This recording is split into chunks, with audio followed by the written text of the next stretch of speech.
Niner Hotel 1, Mike Romeo Lima. This is Oscar Romeo 4 ISS. I have you broken but readable.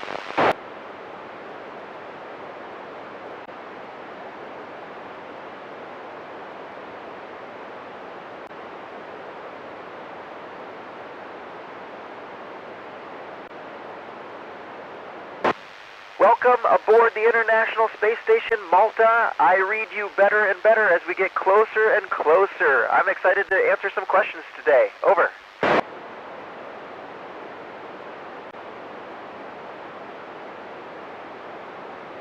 Absolutely ready. Over.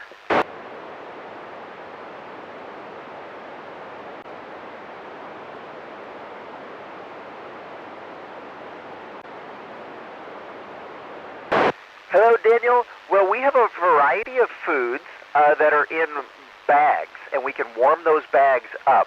But we have everything from pasta. I'm about to have some pasta, which is probably familiar to you. That's going to be my lunch today after it is warmed up. But we get all kinds of meats and vegetables, but they're all in these bags, so they're not fresh.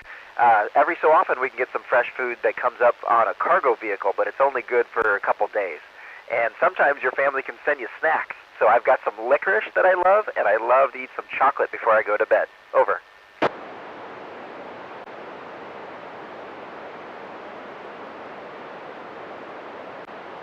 Hi, Giuliano. We sleep by putting a sleeping bag and tying it to the wall. And then you just get into the sleeping bag and you zip it up.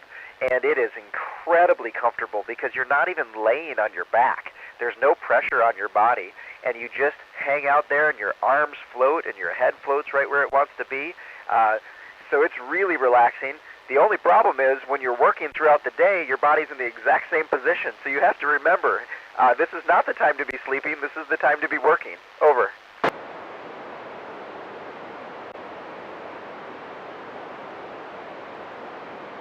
Hello, Mateo. Well, we don't get a ton of free time. We start our work days at 7:30 in the morning, and we go until 7:30 at night. And so by the time we have dinner and get all cleaned up, it's almost time for bed. But sometimes when we get a break, either during the day or on the weekend, we like to take advantage of looking out these incredible windows and seeing the beautiful planet below. This planet is so gorgeous, and it's just an amazing perspective from up here. When we're not doing that, we can watch movies sometimes. We do that as a crew. And we have an ability to call our family when we need to. Over.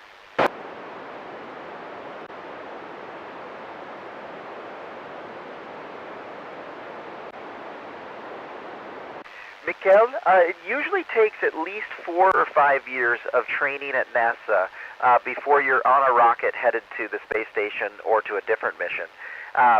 For me, I was actually training for 9 years, and it's not just because I'm slow.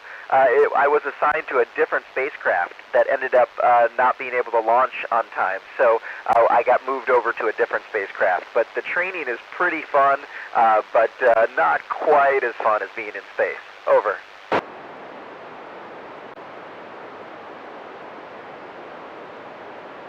Hey, Benjamin. Well, we wear them for different reasons when we're doing different things. So, for example, a couple months ago when we went outside and did a spacewalk, we installed new solar arrays on the space station.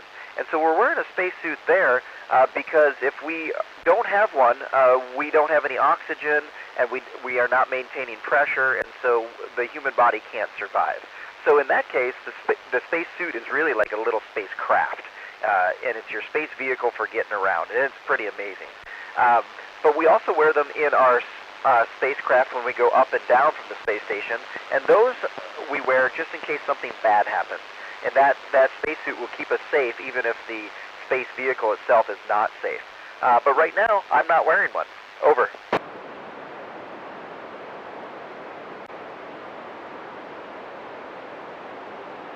Boy, I sure hope so, Nicholas, because I've been up here for 5 months, and I love it up here, but I also am anxious to get home.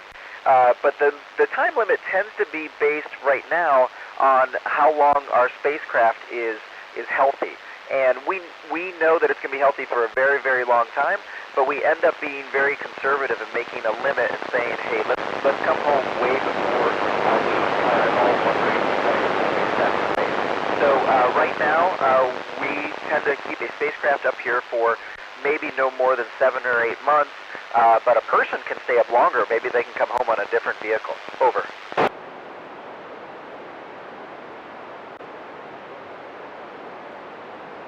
Hi, Alessandro.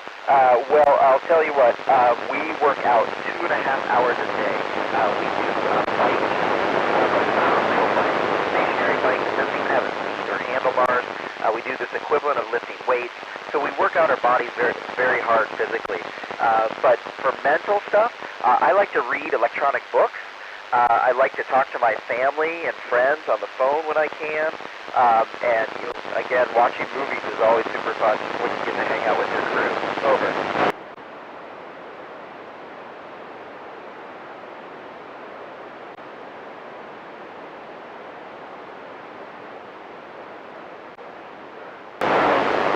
So when we accelerate off of the planet, we essentially go straight up and we work hard to get through the atmosphere. And then we tip over and start going fast so that we can go around at the planet and then get into orbit. And so every time we accelerate like that, there's pressure on our chest. And it kind of feels like, if you have a big brother or a big sister, it feels like they're sitting on your chest. But it doesn't really hurt, and then as soon as you're into orbit, you're free floating, and it's incredible. Over.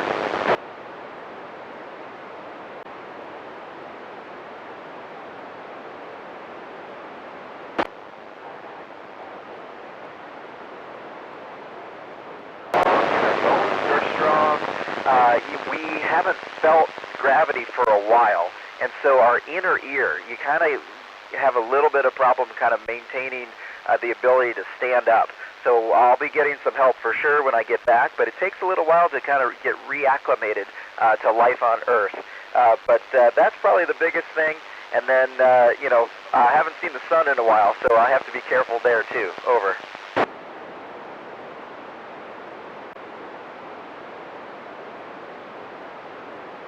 Hey, Liam, that is an incredible idea. Kids could go to space. We haven't had kids in space yet, and I'll tell you what, I would love it. I love hanging out with kids. Kids have such a great perspective on life, and they're fun, and they're funny. I would love to have a kid up here or two during my mission, but unfortunately we don't have any up here today. But that's very exciting. Over.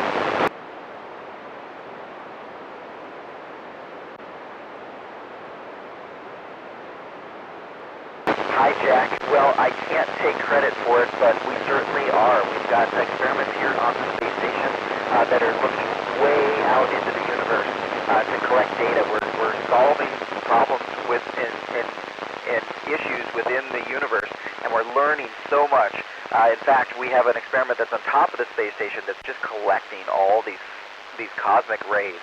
And we've discovered that there's some really neat physics out there. And we've got another one that's looking at neutron stars way, way far away and discovering really interesting properties of neutron stars. So I can't take credit for it, but we are seeing a lot.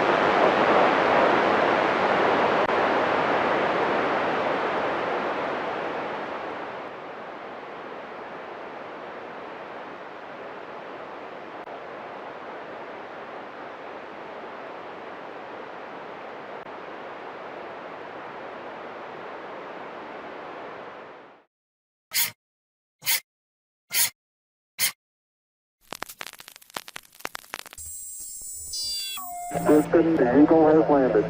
Roger, Tranquility. We copy you on the ground.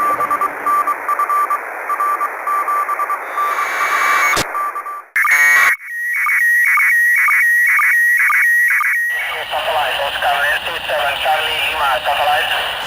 Excellent, many thanks. Bye-bye, ciao.